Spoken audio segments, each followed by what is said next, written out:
तर जळगावच्या महिला बाल रुग्णालयामध्ये इथे शासनाच्या वतीने उष्माघात कक्ष हा तयार करण्यात आलेला अतिशय सुसज्ज असा बघायला मिळतोय.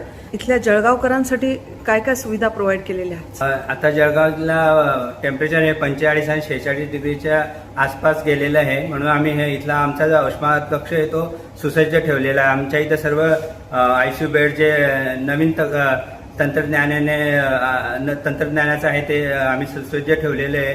त्यानंतर व्हेंटिलेटरची फॅसिलिटी ठेवलेली व उष्माघातचा पेशंट आल्यास आम्ही त्यासाठी आयसीयू बेड्स आणि जे IV फ्लुइड्स, ORS सोल्युशन्स आणि आईस पॅक जे असतं ते उष्माघातला प्रिव्हेंट करण्यासाठी असतं ते आम्ही इथं सर्व तयारी करून ठेवलेलं आहे.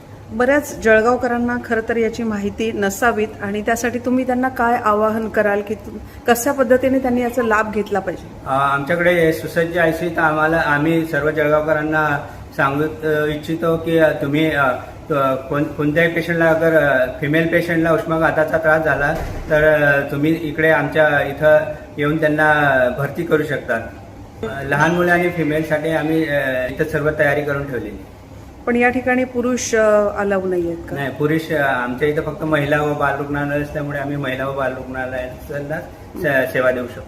आमच्याकडे डॉक्टर 7-8 डॉक्टर्स इथं आम्ही रिक्रूट केलेले आहे आणि 8-10 जे स्टाफ आहे, सिस्टर, इन्चार्ज, जे प्रशिक्षित स्टाफ आहे ते सर्वांना आम्ही रिक्रूट केलेले आहे. फुल टाइम मेडिकल ऑफिसर इथं कोण कोण? हो, आमच्या इथे 24/7 मेडिकल ऑफिसर्स वैद्यकीय अधिकारी अवेलेबल असतात.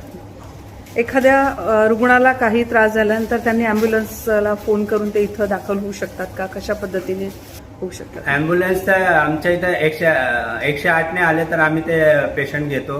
आमच्या डायरेक्ट अँब्युलन्स सेवा नाही आहे, पण 108ने जर पेशंट आले तर आम्ही त्यांना इथे ऍडमिट करू शकतो. तेच आव्हान करेन की तुम्हाला जर कधी इथं उष्माघाताचा काही त्रास होत असेल, जसे डोके दुखणे, अंगात ताप चढणे, उलट्या होणे, असं काही त्रास झाला, उन्हाचा त्रास झाला तर तुम्ही इथे येऊन आमच्या इथल्या फॅसिलिटीचं तुम्ही घेऊ शकता, मदत घेऊ शकता. शहरापासून हे फार दूर आहे तर फूड फॅसिलिटी कशा पद्धतीने होऊ शकते? आमच्याकडे पेशंट व रुग्ण व त्यांच्या एका रिलेटिव्हसाठी जेवणाची सोय केलेली असते.